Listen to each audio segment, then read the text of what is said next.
I think about innovation, that's really my focus. And a lot of times people, when they say they're innovative, they're just trying everything and they become good at nothing.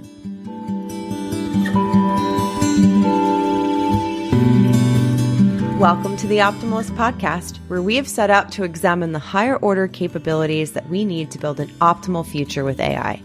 I'm Sara, your host through this exploration of the elements of human flourishing. So let's figure out together how we cultivate them. This week, I am incredibly lucky to have George Couros on the show. I'm sure many of you listening are at least minimally familiar with George's work, especially if you know us from Twitter. George is currently an innovative teaching, learning, and leadership consultant and speaker, and the author of The Innovator's Mindset and Innovate Inside the Box.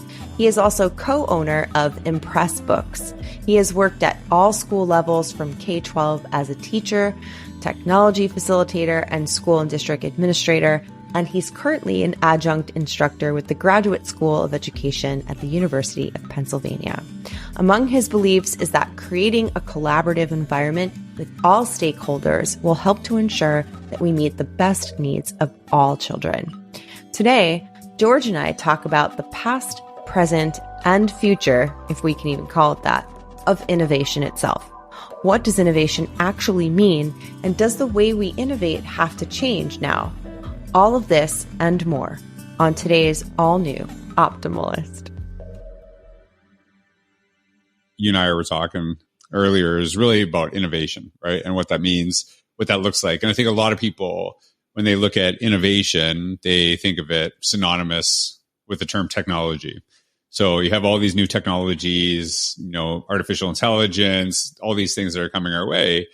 And I actually will challenge people with this idea that, technology, especially in the classroom, doesn't necessarily make us innovative. In fact, it can actually make things worse. And I'll give you an example of this, right? I'm sure from your teaching experience, you know what a Scantron is, and probably everyone that's listening knows what it is. And if you look at a Scantron, it's often accelerated bad practice, that it's us actually saying, how can we make our jobs easier? But it doesn't really deepen learning for our kids. It's really just about, and the example I always use is when I was a high school teacher, I actually often, basically, we got a Scantron in our school, and the second I got it, I put everything multiple choice, everything, because this is going to make my life so much easier. But it really didn't do anything to improve learning in my classroom. And so really kind of stepping back, and what does innovation actually mean?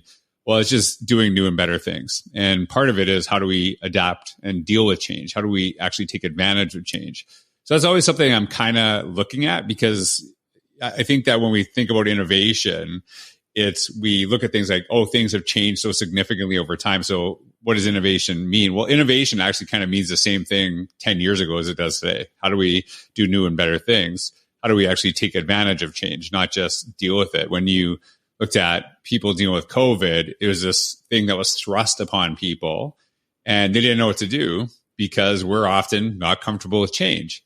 Where some people, they saw different opportunities, they saw things of doing, and it's not to negate that obviously there's horrible things that happen. People dealt with very horrible situations, but there's a lot of things that you can take from that time and say, okay, what did I learn from that time? How did it make me grow? How did it make me better? How do I actually utilize this stuff to make me move forward? And so you're looking at a lot of experience in school. Kids are coming back to school with a totally different experience of how they see learning, how they see opportunity. But are we just trying to fit them into the 2019 version of school? Or are we saying, hey, in 2023, what did we learn over the past few years? How do we actually really improve opportunities for learning for our kids because of what we just experienced? Or are we just trying to go back so hard to what it was before, which wasn't, to be honest with you, great. Like, a lot of teachers weren't happy in 2019 because, weirdly enough, we went away, and not any teacher individually, but schools often push people away from what their original intentions were when they became a teacher in the first place, right? We want to really inspire kids. We want them to look at the world, and not just, I think a lot of times we say, like, how do we actually get kids prepared for the real world? And that's never been my focus. It's actually, how do we get kids to be in a situation where they make the real world better? And that's a very different way of thinking, because it's actually teaching them how to, push forward to continuously improve their lives and the lives of others. So that's really, that's something that always drives me. And it's funny because I think about innovation. That's really my focus. And a lot of times people, when they say they're innovative, they're just trying everything and they become good at nothing, right? It's just the latest fad. Yeah. And they, and a lot of people start trend chasing things like this, like what's new, what's the hot thing, and schools do this all the time. And then they burn people out because they're always trying to do the new thing, but they haven't really got good at the old thing yet. Do we place the word innovation on things that are just new almost?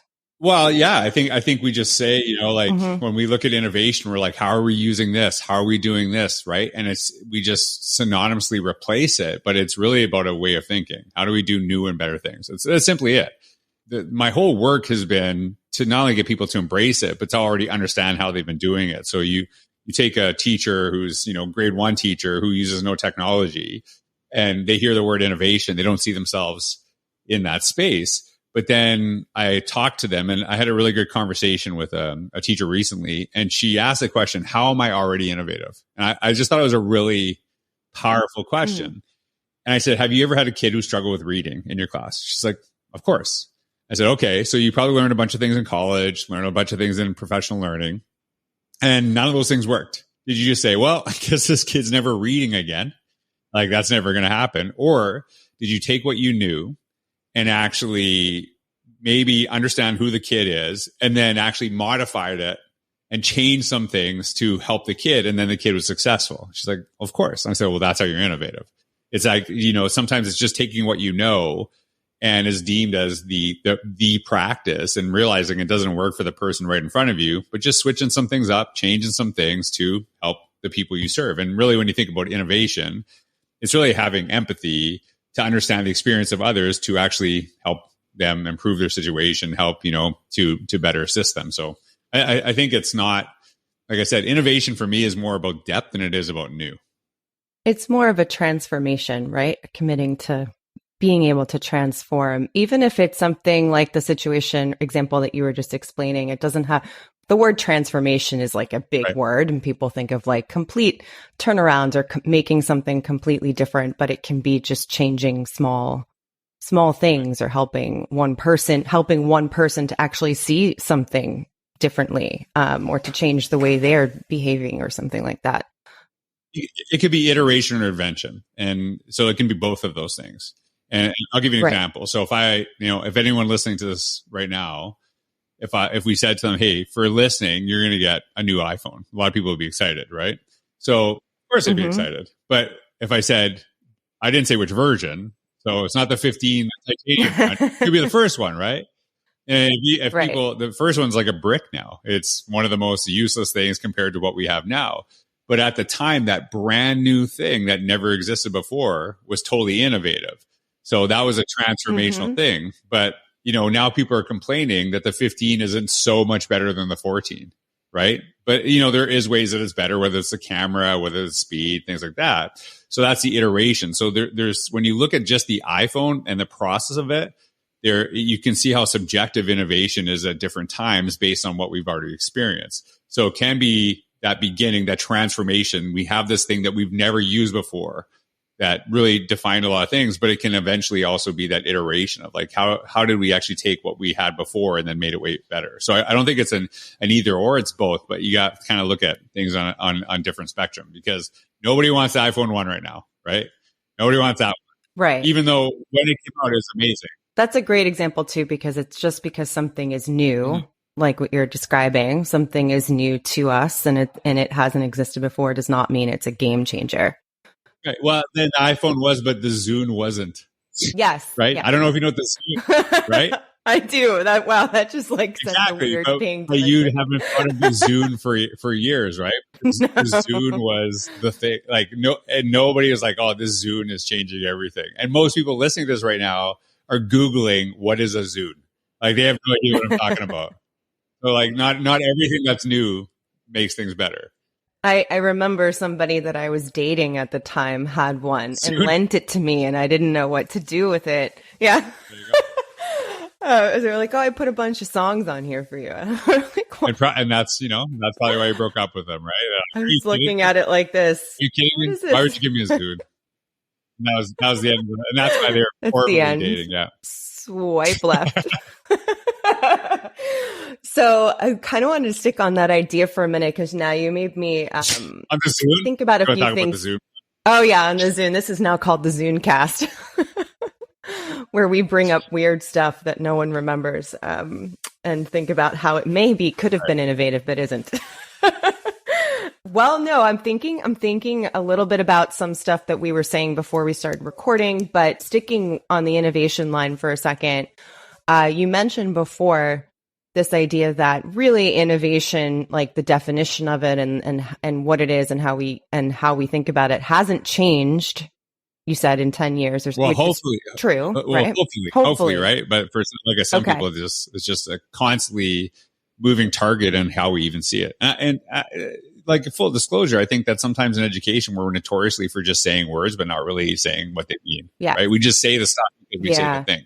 Well, that's actually part of what I was going to bring up. Yeah, I was thinking about this before when you were giving those examples. Is like sometimes it's almost like the word engagement, right? We place that word on something and we use it every day constantly. Right. And we could even say like, oh, my friend, the teacher next door to me is so innovative. And what does that mean after a while? Are they really innovative or did they just do something one time that was really great and now you've just keep saying that over and over? Like it's the same. We do this all the time. And so I'm thinking about that and now the present moment that we're in. And I was mentioning this to you a little bit about the work that we're doing and trying to help people with their adaptability to things like artificial intelligence and being, and I hate saying the word ready, but really being, I guess, cognizant and aware of the fact that it's never going to stop changing. And so if we stick with the idea, maybe that innovation at the core is not going to change, like the way we think about it. And when we project 5, 10 years from now, maybe we could think, does it change then? Or maybe the better question is does the way we approach it change because we have this like assistant now that can almost innovate better? Or is AI innovating or just doing our lower order thinking? And we have to create even higher order thinking skills in school. Yeah, like I think it depends on. So a lot of times people, and because my work is very focused on the notion of innovation, a question I'm asked all the time is like, what do you see happening 5-10 years from now, right, in education? Yeah. And I'll tell you this because my answer, if you asked me this on a podcast 2015 and you asked me this podcast today in 2023 and you ask me 10 years from now, my answer will never change. I have no clue, and neither do you. Right. I know. No, we don't. And that's what people always play these games. Like nobody saw like iPads or Chromebooks everywhere in classrooms. Nobody predicted the pandemic. Artificial intelligence, we heard about it, but then all of a sudden it was just everywhere. And it's like the conversation. And so I think that it's basically having the ability to adapt to whatever is in front of you and utilizing this. And, there's basically a lot of times when we see something like artificial intelligence and, ChatGPT, was everywhere in December 2022. And then by January 2023, it was blocked everywhere. Right. It was all over the place. I know you're from, or you were in Long Island area. There's some schools that I, know of in that area that basically blocked immediately as soon as it was blocked. Right. I'm sure. And it was very focused on, we want to keep school the way it is, right? We want to keep school the way it is and pretend, because a lot of times what we do in school is help kids really get good at school, but not necessarily learning.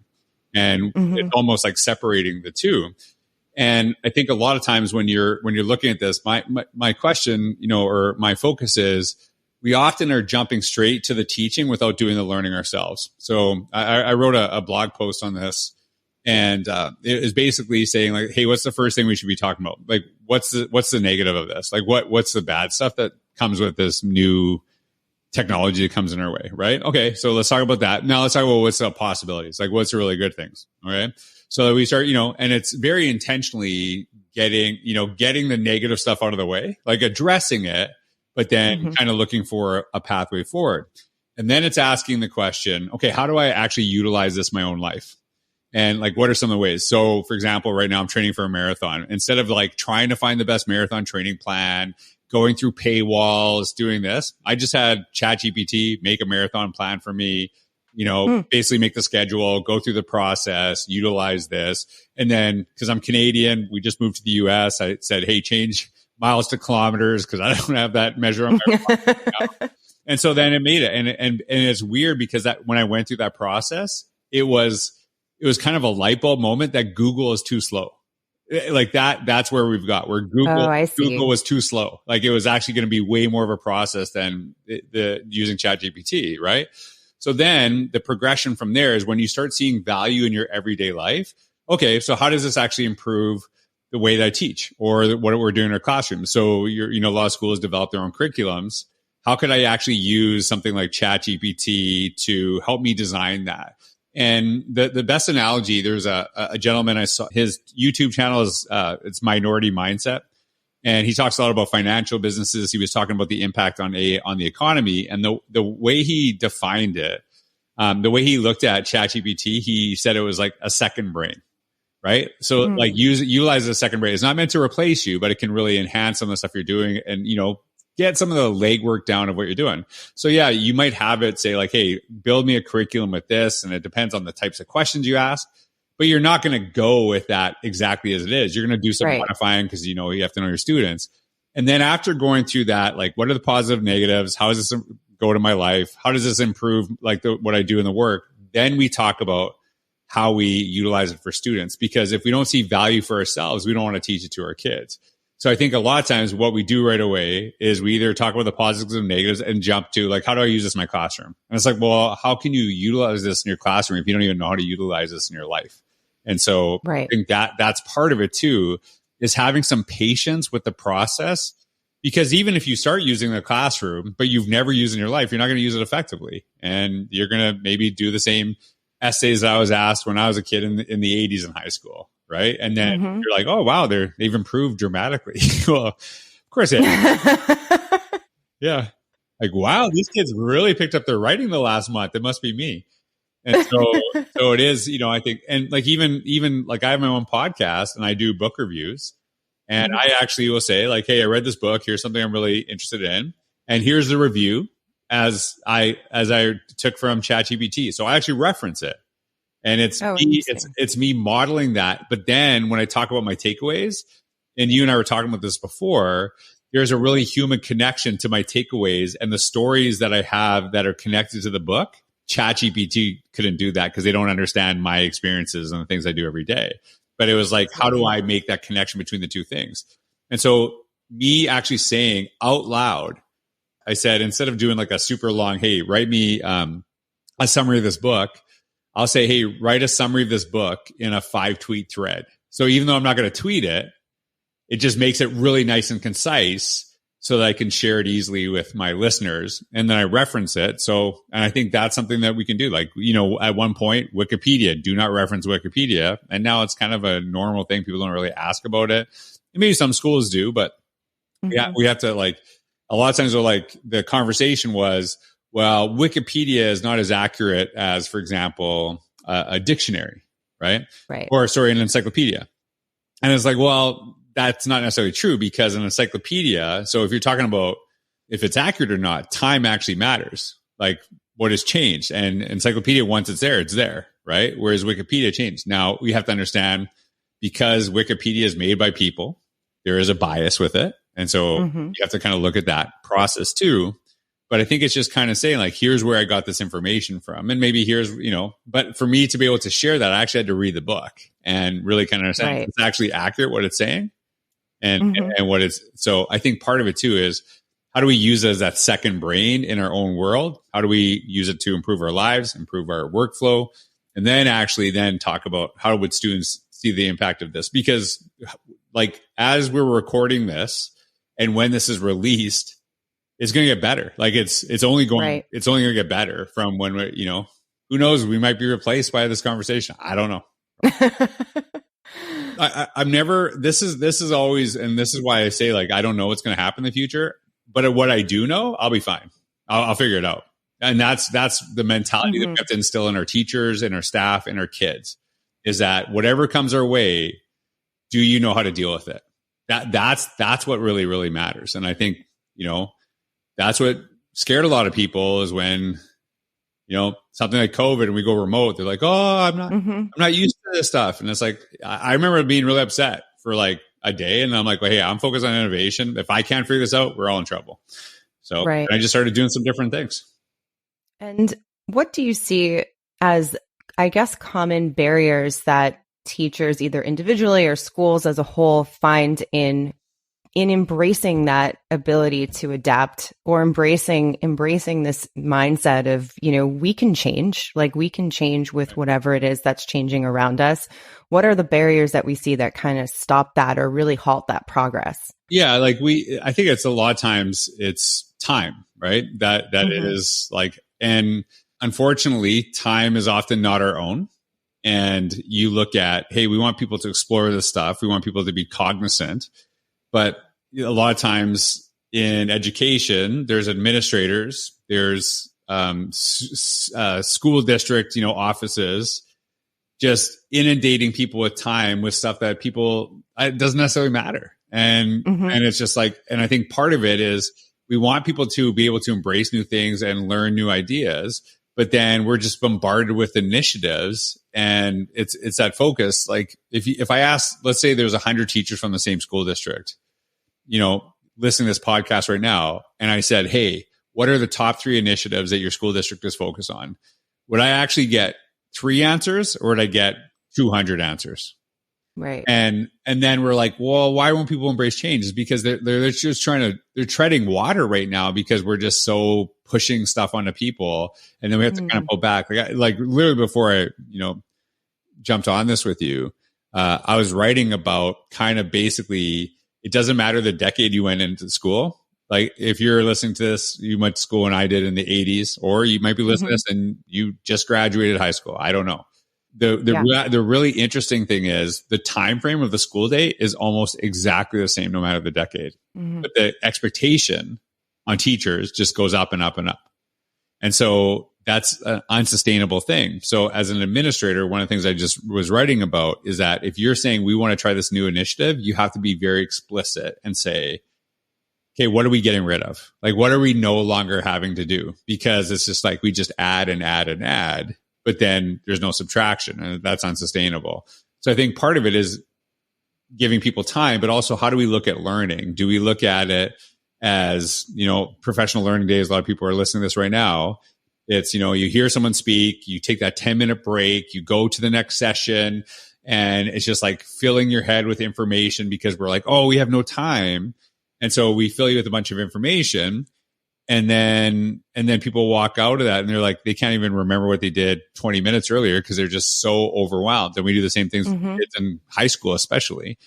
And so one of the things I've been really pushing is saying like, hey, great, let's share some information, but give people time to process, give people time to think, give people time to really actively reflect on what was just learned. Because you're not maybe putting as much information in their head, but you're actually getting better output from the information that was shared, right? So like even when people went to remote learning, I was very explicit that if you have an hour with a class and you spend 15 minutes building rapport, you will have 45 minutes of their attention.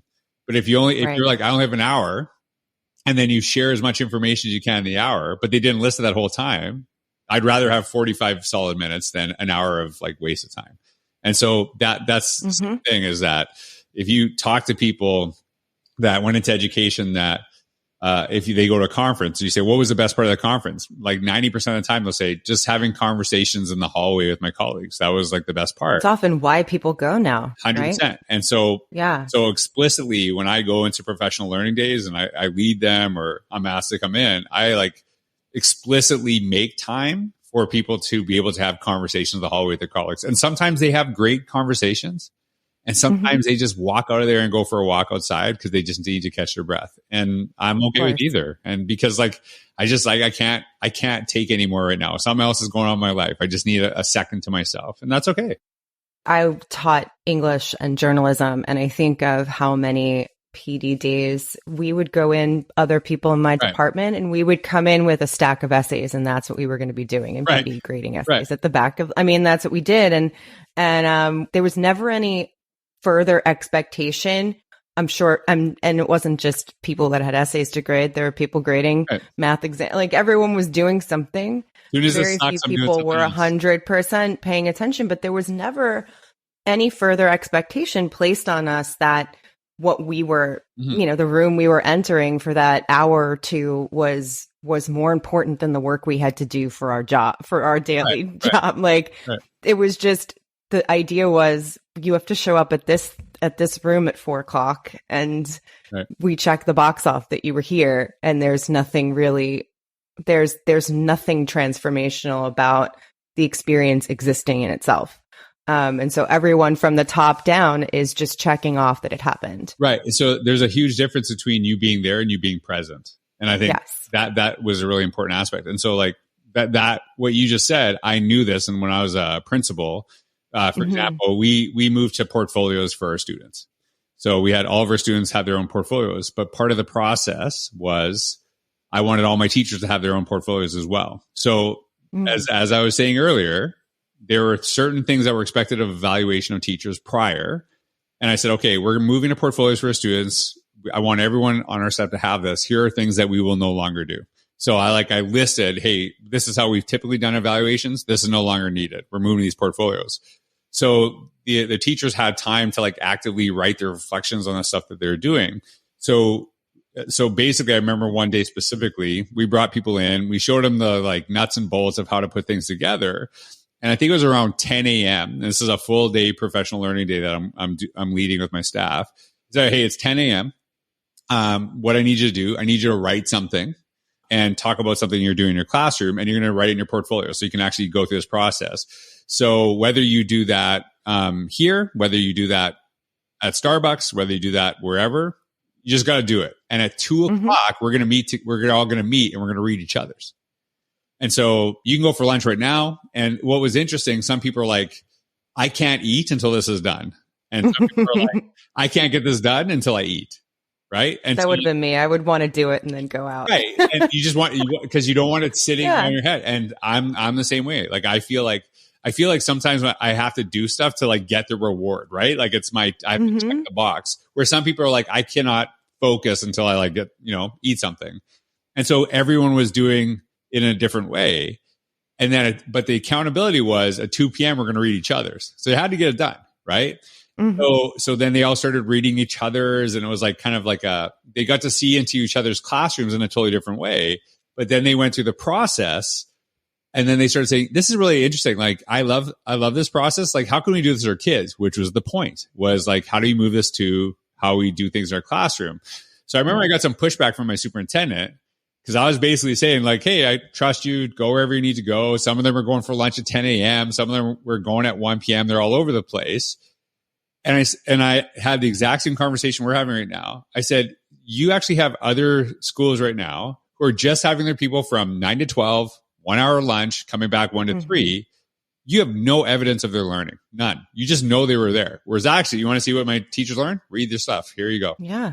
And so kind of going back to what we were talking about earlier, I got people to actually immerse themselves in the practice, but I gave them time to do it. And I'm a big advocate that if you don't give time to people to do things, then the things aren't important. You have to provide that. If as soon as you say it's after school on your own time, you might as well say it's not important. And to be honest, it feels like, I mean, even from the beginning of you describing that day, that process, it just sounds like you're treating people like responsible professionals. Right. Is really what you're doing. You're not saying, hey, I don't trust you. I need you to be here for these hours and don't leave this room. And I mean, there's a whole bunch of mental, like psychological levels there, that things that are going on. And I think that works wonders, even just giving those instructions to people, it changes the mindset. Well, the other thing too is, like, as we were talking about this and you and I are having this conversation, the way I structured that is innovation. It's me saying, I have this PD day that the district is saying we have to have. Right. How do I actually make the best use of this time? How can I do this? Do I have to just do it the way it's always been done? Or can I do it in a way that I feel is going to be better for my staff? My staff are going to be more responsive to, and then I'll have actual evidence of learning. Like, if you think about this, my staff got way more out of those days because I subtly said, we're going to read each other's at 2. Right. And now I was like, oh, now I can actually do something and I can actually like process. Whereas you could just sit there and listen and do nothing. Like you literally can just look at me, but I gave you the time. So you really don't have the excuse. But now, And they also then know that you think that what they are doing and thinking is important. Absolutely. Whereas if you didn't ask them to do that, you're just giving them information and not involving them in the process and not asking them what's going on in their lives. Totally. And so the interesting thing is, I talk about, like, I know collaboration's like a big conversation in education, has been forever. And I don't like it on its own. I'm a competitive person. I want to do really, really well. And part of it was when I was principal, I wanted my school to be the best school. And now I was not going to like keep our secrets and crush other people, things like that. Right. But we wanted to make sure, like, hey, I want to be the best school possible. And if you want to come learn from us, I'm willing to do this, but I'm not holding our school back based on what other schools are doing. And so that's interesting. So I've always focused on this notion of competitive collaboration, right? That I want to make sure that we're doing the best we possibly can, but will we help the people across the hall? And so I tapped into that with the teachers because all of them are thinking like, oh, I don't want to like have a bad one. Right? Because I know other people are going to be looking at this. So they all raised their game, but they also knew they could go to each other for support in that process. And that's the environment, is where you have both that push and support, not just one or the other. Yeah, you're thinking about it. Correct me if I'm wrong, but it sounds like you're thinking about it in terms of always needing to be the best for yourself. What is the best that we can do, or I can do, or you can do? Not necessarily we need to be better than everybody across the hall. But if we're our best, then the people across the hall are going to raise their expectations a little bit. Yeah. It's like, yes and no. I want to be the best at something. The feeling. Yeah. I want to be the best at something, but I also, it's understanding the person across the hallway is probably better at something than I am. And so can we actually build that stuff together? Right. And like, there's a kind of a joke that I say, but it also has some truth to it. I'll say to like, I'll work with a group. I'll like, hey, who wants to be the weakest person in this room? Because I talk about this concept and everyone's like, well, I don't. Nobody wants to be the weakest. And I say, well, okay, that's awesome. Nobody wants to be the weakest. Here's the deal. One of you is. And I'm like, and then, they all start kind of smiling and they're like, is it me? Like, am I the person that's the weakest? Right. And nobody wants to be the weakest link in an organization, in a school, or anything like that. And you kind of want to tap into that. You want to kind of just push people to do this, because like when you over support people, nobody really cares if they're growing, as much. Like, but like I said, that competitive, like having them work in tandem is really important. Not one or the other. Not like, because when I entered education, one of the concerns that was shared by veteran teachers is like, well, hopefully you don't get a teacher that says, I've been working on this for 30 years. I'm not just handing my stuff over to some newcomer. Right. Right. And I actually feel that's not really a thing anymore. I started my very first year. I had a teacher 20 plus years. The very first thing she said to me, I've been teaching for a long time. I got a bunch of stuff, whatever you need, feel free to grab it. And it just maybe set the tone for me. Is like, hey, there's a ton of stuff I can learn from her, and she's willingly giving this to me. And now you're seeing people all over the world share their stuff openly, encouraging people to utilize it in a way that makes sense for don't just do exactly what I did. Because I don't know your kids. You have to modify it to the people you serve in front of you. So like, I know you're in California now. The solutions that you use when you're a teacher in New York to what you might be using in a classroom in California might be different. I don't know. Definitely. Right? But you should know your kids. Yeah. And you just even recalling that experience is bringing back memories from, I taught for almost 15 years. And I just remember a couple of things of being a newcomer and there was like a clear line between, you knew the people that were going to open their doors and their filing cabinets to you, right. And people who were the opposite. They weren't necessarily people that were there for 30 years and were just kind of doing their own thing and leaving. They were sometimes young people as well that just felt like they're doing all the hard work and they shouldn't have to give it to other people. And I do remember both of those types and not understanding where it came from. And then years later, when I had student teachers myself and kind of became known for like my own brand of stuff that I was creating consistently, I would have new people tell me, I can't believe you're so willing to give me this binder. And I think that it might come with a certain level of confidence in, believing in what it is that you're doing is something that is changing or transforming in a way what you're doing in your classroom. And you just want that experience to be out there. Like if this helps you do something similar across the hall, then please take it and try it. Yeah. I think it's also like people have a better understanding of how you holding onto your stuff and not helping people actually hurts your organization. If we're teachers, we want to help kids, and you're saying, I'm not going to share my stuff with you, you ultimately know you're hurting kids. Like when you're talking about this and you're sharing this, I'm wondering how generational this is. And here's what I mean by that. I know you're from the New York area. I don't know how much you follow football, the Jets, right? Mm-hmm. And so Aaron Rodgers, I'm a Chicago Bear. I'm Canadian, so I have like weird teams. I'm a big. You've got a lot going on. Chicago, New York. I'm an Islanders Florida fan, Lakers fan. Like just all over. I see you with Yankees hats on and everywhere. Right. So Aaron Rodgers. So the Green Bay Packers basically have had two amazing quarterbacks over the last 30 years. And the first one is Brett Favre, who's considered one of the best quarterbacks ever, right? And Brett Favre was at the end of his time with the Green Bay Packers. Aaron Rodgers was on the team. And it is known that Brett Favre basically wanted nothing to do with Aaron Rodgers. He wouldn't help him because there was I don't want you taking my spot. And it just wasn't a good relationship. And and then Aaron Rodgers just left the Packers, and the guy who's his replacement, Jordan Love, is already doing way better because Aaron Rodgers was very explicit. I don't want to be treated the same way I was treated when I was in that same position, right? He could have easily said, I'm not going to help you. I don't want, but that current quarterback is much better off because of Aaron Rodgers, willingness to share, to help him out through that process. And basically when he left that organization, I don't feel there's as much resentment as there was. And maybe this is, I'm biased of my time or whatever, just, recency bias. Maybe I feel that people are really mad at Brett Favre because they felt he left the organization in tatters.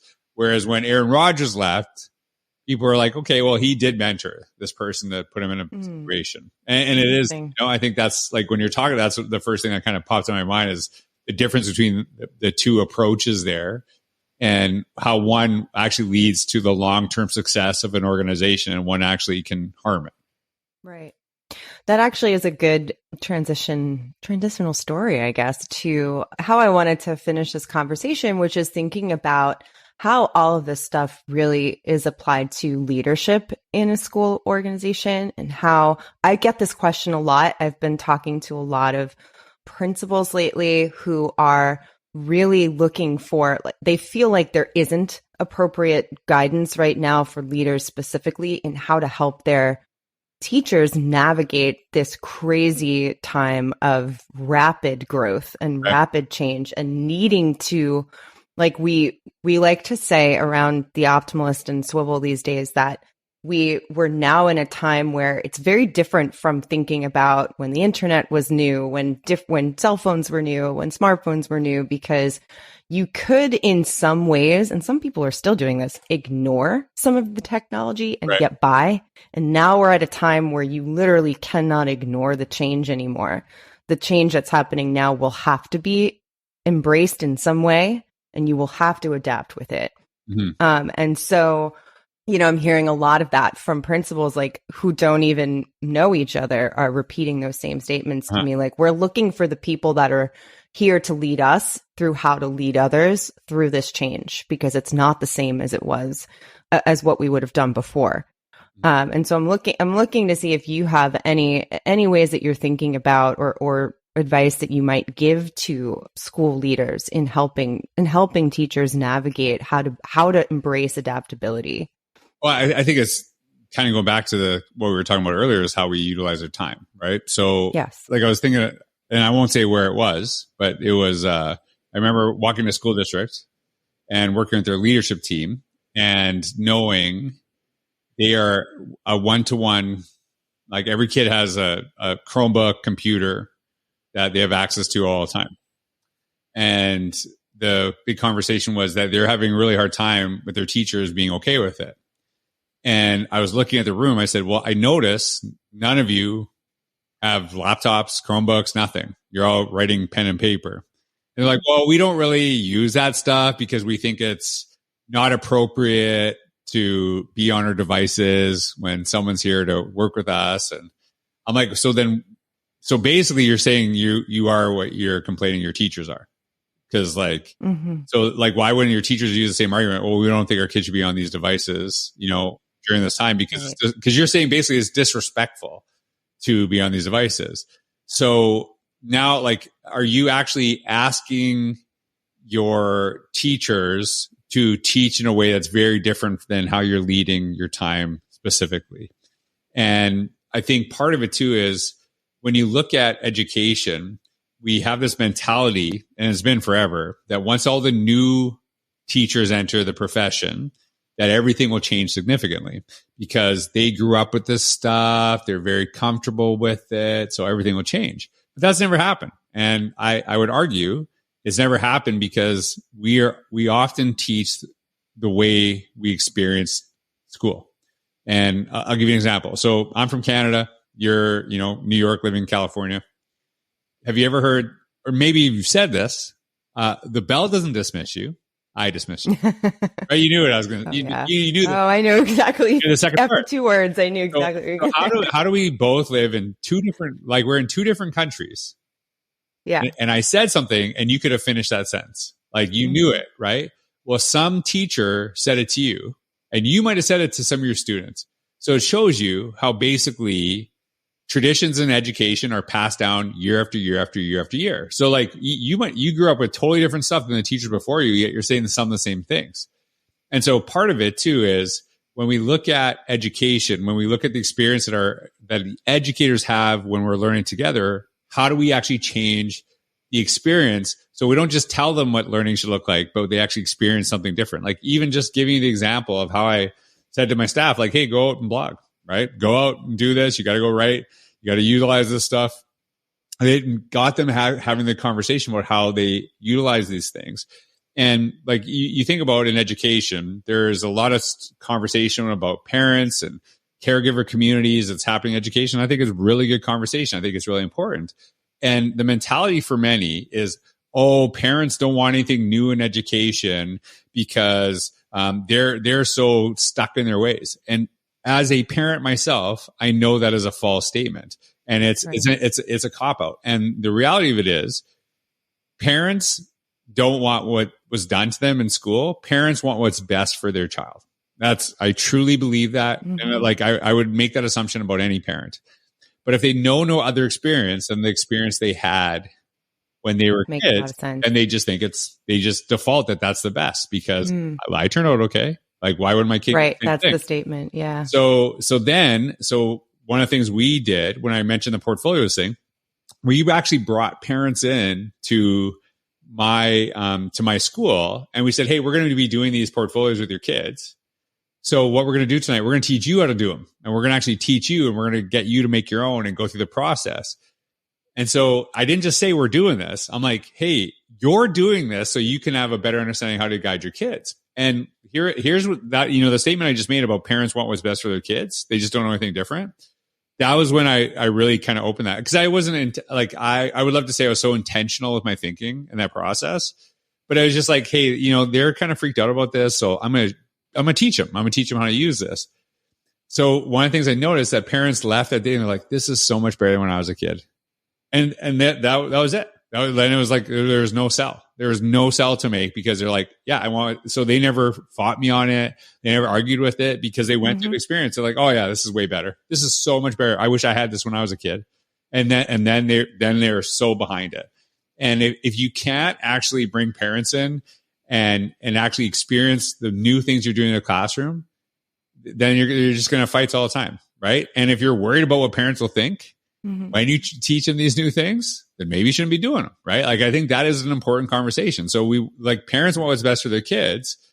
Do you give them that experience? Do you give them that opportunity to do this? And it's not like we had to do it with every one of our parents. It's not like we had to invite every parent one at a time in our community, have them make a portfolio and have everyone agree this is better. But when we invited and made it open, those parents then became the advocates for the new things we were doing, because, I know you taught. Your principal could have been amazing, but you listen to other teachers when you taught, right? That's who has the most credibility. Principals listen to other principals. Parents listen to other parents.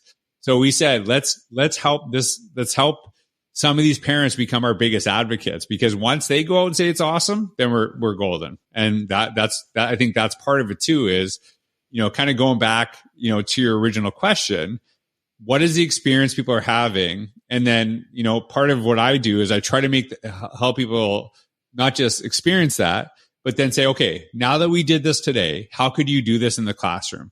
Because sometimes you have to make that statement, right? I don't know if you're familiar. EdCamp was done for years, and that was a huge thing in education. I never really saw it trickle in the classroom. And I saw educators going, oh, this is so amazing. I love PD this way. It's so awesome. But how come we didn't see it all over in schools? And sometimes you have to say, okay, if you loved it, how can you use the things that you experience here today and actually make that a reality in your classroom with your students? And that right there is innovation. There you go. That's it. What a perfect way to end. Yeah, there you go. That is a perfect way. That is, right? Because then you're creating a better experience, right? You're taking what you know, creating a new and better experience. I love it. And what I just said with EdCamp, no technology involved at all. None. Exactly. I mean, that's how I think about it too. Mapping something that is new to you and is transforming the way you're experiencing something and mapping it into the work that you do. I'm really curious because I feel like your thinking on innovation has changed over this conversation. I don't know that I was thinking about it so differently, but I don't know that I ever verbalized it. That you say it, but that's that. So that is literally why I wrote the Innovator's Mindset, because I'm like my big focus is on innovation, but then you hear people saying, oh, it's a buzzword. How things become buzzwords is when we say them without actually explicitly having an understanding of what those words mean. So you see this all the time in education. We say the word, and people are like, "You're just saying the word, right?" It's like the meme. I don't think that means what you think it means, right? Like it's the Princess Bride meme. Yes. And so that was like, I didn't want this word, and it is still to many a buzzword because people say it without explicitly saying this is what it means, and here's examples of what it looks like. We have this parrot problem in education. We just say the things. We just say the things over and over and over again, but we don't. A parrot says a thing, but doesn't actually understand what they're saying. And I think that is, it's not just repeating, it's actually repeating without understanding. And so that's why it's very important to say, okay, hey, we keep talking about innovation. What does this mean? And actually clearly articulating it and then giving the examples. And I thought that was really interesting to kind of see yeah, that was cool. And also just to kind of finish the thought of what you're saying, it's making me think back to what you were saying earlier about there being just so much stuff that's constantly being introduced, initiatives and so forth. Like sometimes it just becomes easy to parrot those big concepts, where if we pared down what we were doing and only had the concepts, like maybe then we become experts at those things. And if innovation or creativity or curiosity or anything was just, those were the focus, and the actual meaning of them were part of our in and out of every day. And we're not thinking about all this other stuff.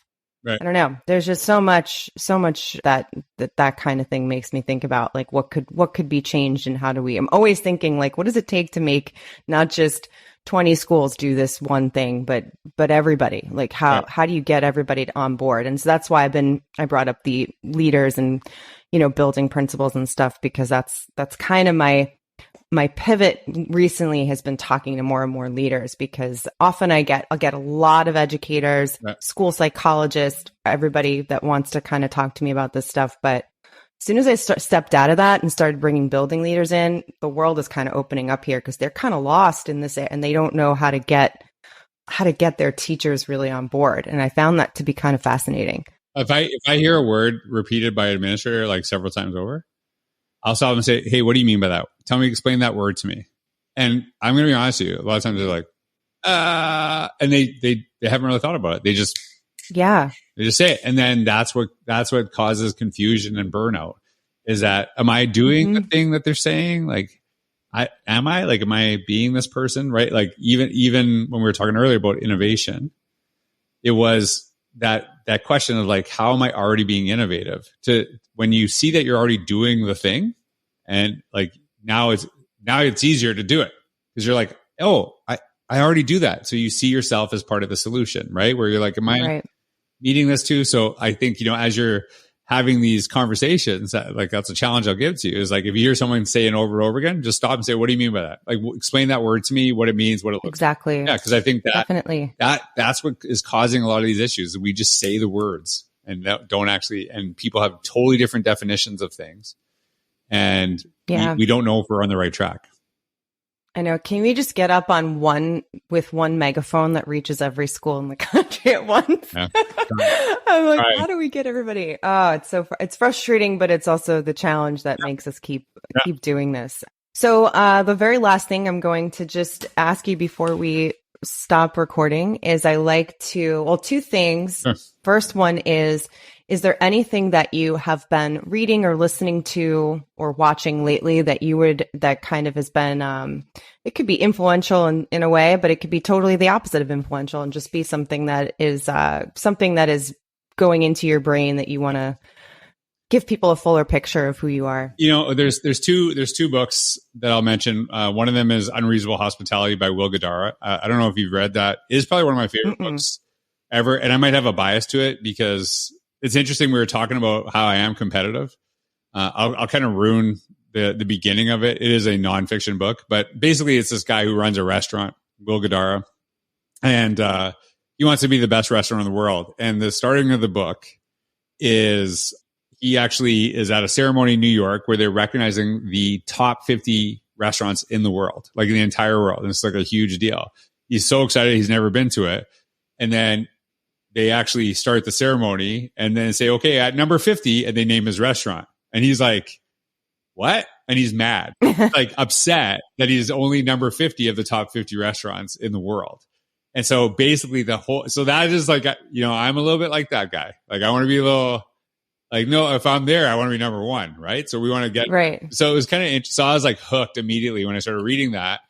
And really, like the bias I have, it's about really how we work in the restaurant industry, all of this stuff. But there's so many lessons. And I grew up as, my parents are immigrants to Canada, had a restaurant forever. And a lot of the lessons that I talk about were lessons I picked up from my parents in a restaurant.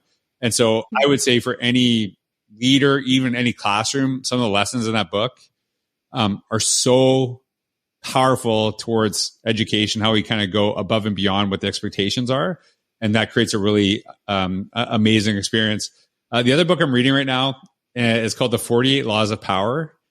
And I love it because I'm like deciding, is this an evil book? Or is this like is this just a factual book? And it's just a really interesting, and some of the stuff that you read in it, like they're talking, like one of the laws of power is basically like never make the person above you look bad. And like, they don't say that exactly, but sometimes when I work with principals, assistant superintendents, one of the things they talk about is like my superintendent has such an ego. I can't do anything. And I'll say to them, you basically want to give that person credit because then you feed their ego. And then as long as they feel they're getting credit, you can kind of do whatever you want. They'll let you go. So if you want the credit, that might be an issue. But if you want to do what you want, feed their ego. And so I'm like reading that, and then it's like one of the laws of power. I'm like, yeah. So there's just a kind of an interesting book, but then it's also like, then it has on the other side, you need to like crush your enemies so they'll never come back. I'm like, okay, this is a little, so it's like an interesting, it's like every time I read it, I'm like, oh, like what's going on here? Like, are you trying to get people to become evil or are you just saying what the laws are? So it's just a weird, I love books that I don't want books just reaffirming what I think, but making me think. I agree. Right. So I was just going to say, even if it's something like you're saying that's totally outside of the way you would normally think, just experiencing your own reaction to that is I think worth it. I mean, I'm relating to this as this sentiment as you're talking about. Oh, yeah, I totally get that. And I can only read one law at a time because I'm like, oh my God, like I feel horrible that you said that. It's a lot, right? So it's interesting. I love that. I find books I don't necessarily agree with probably the most interesting. Yeah, I agree. Okay, and the very last thing I will ask is for you to just let people know where they can find you and where they can follow you and anything new that you're involved in or working on that you want people to know about. Yeah, so you can find me at georgecouros.ca, at Couros, basically everywhere. And so if you Google me, you'll find me everywhere, what I hope. And one of the big things I work with students is how when you Google them, do you find good stuff? And I try to really model that. I'm actually right before I spoke to you and right after, I'm working on a book that I'm doing with Allison Apsey, and it's actually called What Makes a Great Principal. And we actually identified 5 domains that are really important to principals. And it's very specifically geared towards principals. And it's interesting, and it's maybe a very different concept of the book. Actually, this is the first time I've ever talked about it. So this is like breaking news to you. Fresh news, folks. So what's interesting about the book is we identify these 5 domains, and then we were both principals. So we share, some of our experiences, but most of it is we talk about great principles that we had. And for each one of the domains, we actually have at least 2 teachers, or like a teacher and a student, share a story about a great principle they had and a strategy that fits the domain. So a lot of times when you hear these leadership books, it's kind of people in central office saying, here's what makes a great principal. It's kind of people working at universities saying, I study great principles, here's what they do. So what's different is we're saying, well, shouldn't you ask the people you served? And they're telling the stories. So they're saying, here's what my great principal did. And I think that's what makes it really. Oh, that's interesting. See, I told you, it's like an interesting concept. And like one of the things I always share with teachers is a question you need to consider is, would you want to be a student in your own classroom? Like, would you want to experience what you're actually doing? Exactly. And so the same is true with principals. Like, are you doing what the principal before you did, or are you actually being the principal you wanted when you were a teacher? And that's the whole premise of the book. So we identify. That sounds great. Yeah, like it's like an interesting concept, and I just think we always say we want to hear from the people we serve, and so if you don't buy the book, you must hate teachers. So. I hope this episode inspired you to reflect a bit more deeply on how you're adapting to the new world of work and life alongside AI that we are all finding ourselves in all of a sudden out of nowhere, and to also think about your own relationship to innovation as transformation. You can let us know what you're thinking by leaving a comment on Substack at any time if you're a subscriber. You can also leave a review in Apple Podcasts, and you can reach me on Twitter at scandela with 1L9. The hashtag Optimalist can be used when posting answers to questions we ask here, and I'll be sure to see it. You also don't have to use the hashtag, but it is pretty cool to see them all traced back to the same show. I can also additionally be reached at sarah@getengageable.com. You can listen and subscribe to the Optimalist podcast wherever you love listening to great podcasts, and new episodes are released every Wednesday. Links to all of the resources mentioned in this episode are available in the show notes. The Optimalist podcast is brought to you by Engageable, the only app that gives you the mindful pause or pulse you need for doing better. And it's free. Create an account today at getengageable.com or by downloading Engageable on any iOS or Android device. You can also follow us at GetEngageable on Twitter and Instagram. Thanks for listening to The Optimalist, and I'll be back next week with a new, exciting, innovative conversation. Stay engaged.